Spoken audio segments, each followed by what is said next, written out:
Meta's laying off people in their VR department, Rockstar Games is on fire, and Animal Crossing just dropped a new major release. This and so much more in today's episode, so make sure you hit that subscribe button, drop a like, and let's jump in. Hey everyone, welcome back to the Evocative Gamers podcast. Today we're going to be talking about some of the greatest and biggest news happening in the gaming community, and we're going to kick things off with Meta's layoffs leave Supernatural fitness users in mourning. And so basically a few years ago, Meta bought Supernatural in 2022. It was a huge purchase and one that even went to the FTC because they were trying to block the purchase of antitrust concerns, and it was a lot of drama. But Zuckerberg had to have it. Meta needed it. It's something that they needed. Meta fought the government to buy this thing, and they got it, right? They got the game. And in case you're not aware, Supernatural is basically a VR game that allows you to exercise and work out in a very more like intuitive, like it feels like you're outdoors, like you're hiking, doing things like that. But you're getting a workout in, but it doesn't feel like a workout. So kind of cool, kind of interesting. And it is a subscription-based model, so you got to pay a monthly fee. But essentially, as of this week, there's reports that Meta laid off 1,000 people across its VR and metaverse efforts. The move comes after years of the company hemorrhaging billions of dollars. I think the last number I saw was $77 billion or something like that. It's over $70 billion from some numbers that I saw. Most of its staff of Supernatural is gone. They have also shut down VR studios. They have also shut down 3 internal VR studios that make games like Resident Evil 4 and Deadpool VR. And so the bottom line is that Meta's transitioning. Meta's going in a different direction. They're focusing on AI. They're focusing on the glasses, not on the headset, but on the glasses. They're focusing on a couple of other new things.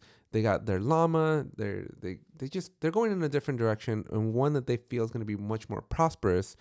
And they're kind of trying to dust in the VR fiasco a little bit. And so this begs the question of, okay, I see what Meta's doing. What does this mean for the future of virtual reality gaming? Because let's not forget that Fortnite is probably the best version of Ready Player One. But once Fortnite enters the virtual reality world, like it is in Ready Player One, then we're definitely going to be in for something very interesting. But I am now doubtful that that will ever happen because Meta was the only proponent of this. We all know what a fail the Apple Vision Pro was, and nobody else. I think Valve had a headset as well, but nobody really uses that. And so the Oculus headsets were really the only thing in the VR space, because even PlayStation's VR headset, like they sell like what, 10 of those, and so they're not very popular, and nobody was really investing into virtual reality. You know, Apple failed, Sony's not doing too well, Valve's not doing too well. And so Meta was really our only saving hope that they were investing billions and billions and billions to the tune of, $70+ billion to make this successful. And it looks like they're giving up. And so if they're giving up on this, what does this mean for the future of virtual reality? And will we ever get a Ready Player One experience in the future? I don't think so. I think at this point, it's going to be a fad, a very long fad. It took a good 10 years here. But I'm kind of sad. I don't know about you, but I kind of believed in the VR mission. I think it would have been really cool. It was just putting the headset on, having that lens like right in your face. Like it just was not something that I wanted to put my body through. And so we're going to have to figure out like maybe immersive rooms or something like that. But for right now, virtual reality technology as it stands, it looks like it might be dead. And if you were excited about virtual reality gaming, that might be dead as well. So let me know in the comment section, were you excited about virtual reality gaming, or are you sad? Are you heartbroken? Again, people were really on both sides of the camp. And so use that comment section down below and let us know where you stand with this whole Meta basically shutting down most, if not all, of Supernatural, and then their continuous, stop the bleeding of virtual reality. Now, on to some more interesting news. GTA 6 developer Rockstar North suffers structural damage following the report of an explosion. So fire crews have now departed following a boiler room incident. So not that this should ever be a joke, and you should never joke about these things, but man, Rockstar, y'all got to get GTA 6 out so people get busy. But luckily, this doesn't look like it was an act of, malintentions here. It happened around 5 o'clock in the morning in Edinburgh, Scotland. So just after midnight Eastern time, local reports an explosion in the boiler room. Crews remained on site for hours, but now have left the scene. We were alerted at 5 o'clock in the morning on January 19th to attend an incident on Holyrood Road in Edinburgh. Scottish, okay. There was no reported casualties, and crews left the scene by 9:21 in the morning. Has long served as the heart of the company with development of every major Grand Theft Auto and Red Dead Redemption game taking place within its walls. More recently, the building has been the site of the protest over Rockstar's sudden firing of workers amid an increasing bitter dispute that layoffs were due to the employees' union membership, a claim that Rockstar itself has vehemently denied.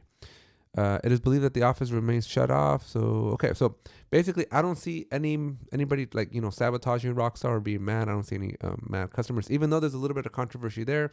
But yeah, it's never good. It's never good when your favorite studio, who's making the best game of hopefully what I'm hoping is 2026. We've been promised GTA 6 for a very, very long time. And we're hoping that this is finally the year where we get it. It's going to be a very interesting holiday season. I know that if it does come out at the end of November, as they're promising, I'm going to be all over that. And we're going to be playing GTA 6 at the end of the year. But yeah, it's never good, especially when you hear like an explosion, bad. Like, you immediately assume the worst. But luckily, it looks like it was just like an accident in the boiler room. I didn't even know buildings had boiler rooms anymore. Interesting. But yeah, so again, no, it doesn't look like any foul actions here. And so I hope everybody's okay. It looks like there was no casualties or anybody hurt. So that's always good news. But again, not what we want to hear in the news for our GTA 6 developers. We want them focused on finishing this game. And so just thoughts and prayers for anybody who was impacted, but it doesn't look like anybody was impacted. All right. In other news, Microsoft is having a developer direct.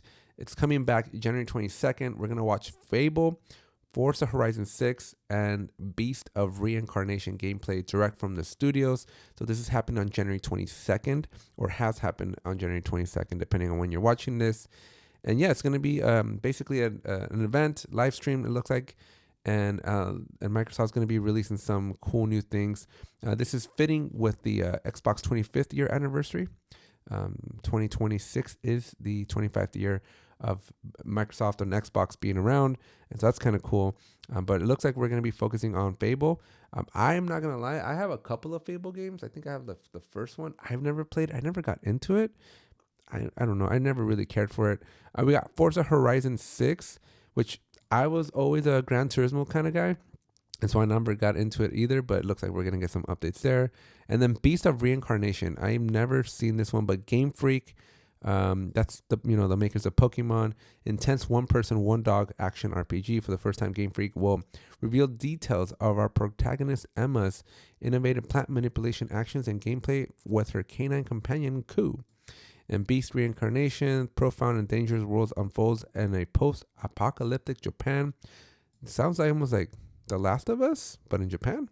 I don't know. Interesting enough. But yeah, tune in on January 22nd or watch the replay and see what Microsoft's going to be announcing here. Seems like a cool one. I know that in recent news, Microsoft has really lost their footing. I know that they're making some very interesting moves in the gaming community. It's not a good time to be an Xbox gamer. I think overall, Microsoft, I don't know what they're doing over there. I was hopeful that they would figure it out, but they continuously make bad decisions. And so I don't know. I have no idea what they're doing. I hope that they figure it out though, because gaming is not just a cash grab. It's it's an ecosystem. It's driven by the fans. It's driven by the gamers, and these all just seem like business transactions from a bunch of people that just don't understand gaming. So a little sad for that. So hopefully those 3 games, bring things back around for Microsoft. But other news, speaking of Microsoft, the Asus ROG X by Ally X, this is the expensive one, is dropping below MSRP. So both imported and open box options available in stock.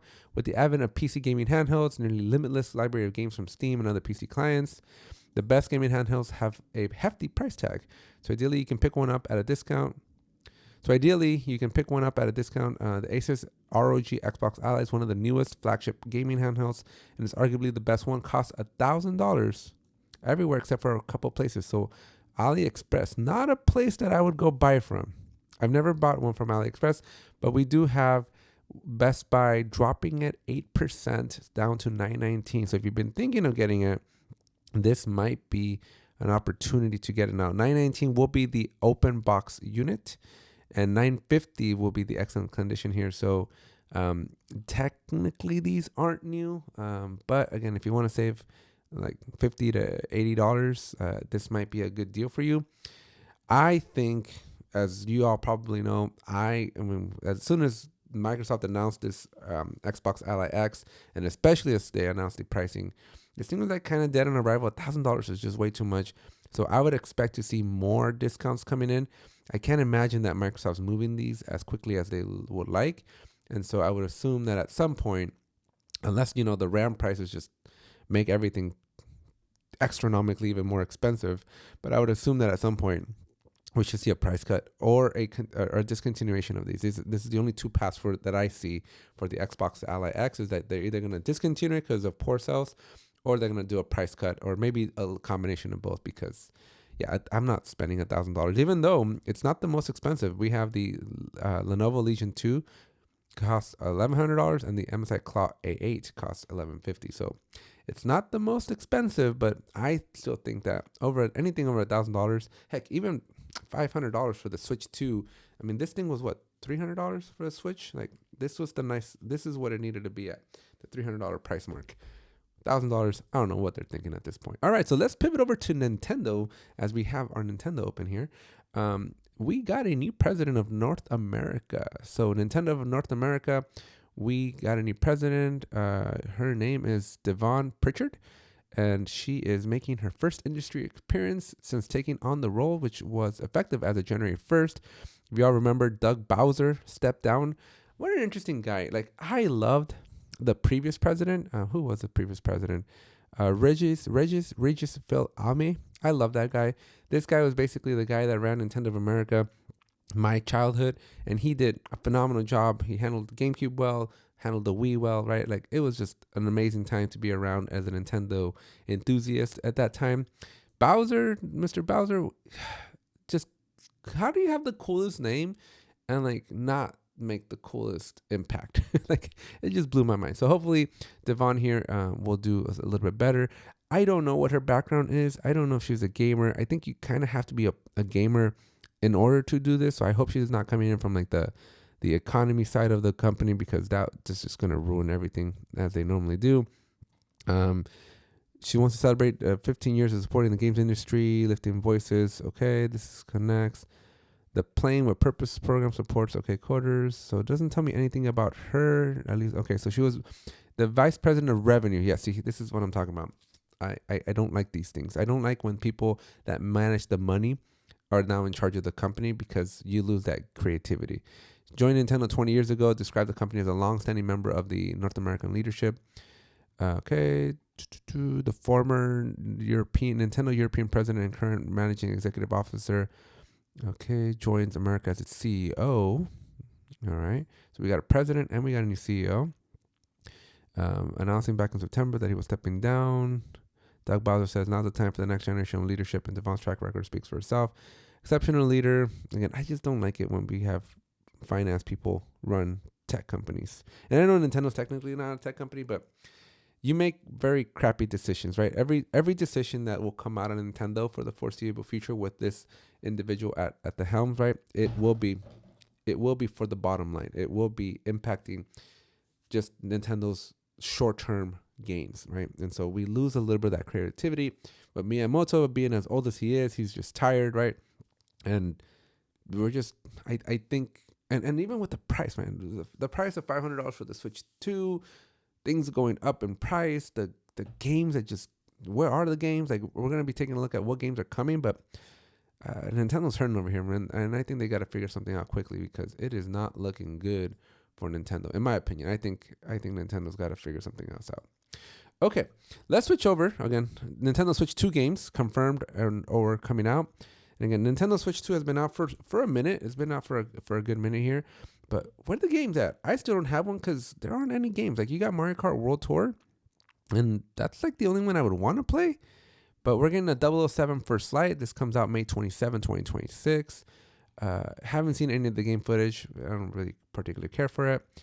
Acherina Lucis, caught between the Hollow Knight and the lack of Switch 2 dev kits is moving. Okay, so I don't care for that either. The Adventures of Elliot. I've never been traditional Japanese RPG stuff. Like, I don't particularly care for this. AFL 2026. Don't care for it either. Akiba Lost. Don't care for it either. A Train, All Aboard Tourism. This looks like the next Nintendogs. I don't care for it either. Anime, okay, Animelu. Okay, this looks like a spin-off of Animal Crossing, which we're gonna talk about and close this podcast with. But doesn't look Doesn't look that interesting. Apex Legends, it's an old game. Don't care for this. Don't care for this. Like, where are the good games? Like, there's nothing good coming out to the Switch 2. And this is what I'm talking about. This is why I haven't bought a Switch 2. None of these games are stopping the scroll. Like, okay, we got Bluey. We know all the little kids are going to get that. But again, nothing for the average gamer at this point. Borderlands 4, old games. Nothing that screams Nintendo exclusive. Nothing that screams like you got to buy it. Where is the next Mario game? That's what I want to know. Dear me. So there's a lot of games. Okay, so we have Donkey Kong Bonanza, but this came out in July. I've heard good reviews about it, but it just wasn't it wasn't the game that needed to sell the units. I thought about getting it, but again, it still just wasn't enough. 2 games is not enough to convince me to spend $500 on what I think is an overpriced gaming console. All right, just coming down the list here, we're just not seeing anything that is standing out to me or that is exclusive. Farming Simulator, I've had this for like 10 years. Like, come on, guys. Where are the good games? Final Fantasy Rebirth, these are all redos of games that already exist. Where is the original IP? Where is the original IP? We're getting some GameCube classics, and that's promising. This is good. Looks good. There's just nothing good coming out that I can think of. So we're just going to cut our losses there. And we're just going to start wrapping things up here, folks. We have a brand new big 3.0 update for Animal Crossing. So I actually have it right here. I bought this in like 2021, shortly after the pandemic. I think it came out right when COVID started in 2020. And we just never got into it. We never got into playing it all that much. But Animal Crossing on the GameCube was one of my favorite games, and it was one of those games that you had to play consistently because they just did so many drops. And so we have a new 3.0 update. It launched just on January 14th. It's a free upgrade that brings new activities to the island and offers way more. It offers more ways to play with friends, or even major collaborations with Lego, Splatoon, and The Legend of Zelda. In this guide, we're going to highlight everything that's coming here. So we got Slumber Island. So when your villager goes to sleep, they cannot choose an option to slumber time to go into a new dream world introduced in the 3.0 update. Luna's Dream World lets you fully customize a brand new island with items you've previously obtained in the game. You can build up to 3 summer islands and choose from 3 different island sizes. That's cool. The Resort Hotel Facility. Another big feature of 3.0 is a resort hotel. This new building is located at the end of the pier of your standard island and gives you a variety of guest rooms to decorate. The waterfront hotel is run by Caps and his family and want you to decorate rooms to entice guests to stay. You'll earn hotel tickets for each room you decorate, a brand new currency that is used to buy exclusive items with the big update. We have fashion opportunities. So if you're a fashionista, you can also plan and suggest outfits for the hotel guests to wear. We have a hotel promotion. Tim Nook finds a new opportunity to make some bells in 3.0 update. He sees potential in the new resort hotel, but wants your help to promote it. Okay. Increase home storage. So the game's previous storage limit was 5,000, but the 3.0 update will upgrade us to 9,000. That's good. Rossetti's Reset Service. It's finally time and easier to clean up your island. This update introduces Rossetti's Reset Service, a new feature that gives you the ability to clear out flowers, furniture, and move and more in bulk. Nintendo items. We have some new Nintendo items. And then the Lego collab. Here we go. This is what I was looking for. In addition to Nintendo items that are in the souvenir shop, which is this stuff here like a NES, the old classic NES, the Famicom. We now get some Lego stuff as well. So that's really cool and interesting. And then we have some Legend of Zelda and Splatoon crossovers. So we get a couple of things from those games. So that's exciting and awesome. So I've already gone ahead and updated my 3.0 update here. And I'm actually, what do you think? Should I start live streaming it? I feel like I jumped into Animal Crossing, but I never really got too much into it. I have some time now and I would like to get into it. So let me know in the comment section if you'd like to see some of that. And that's basically it.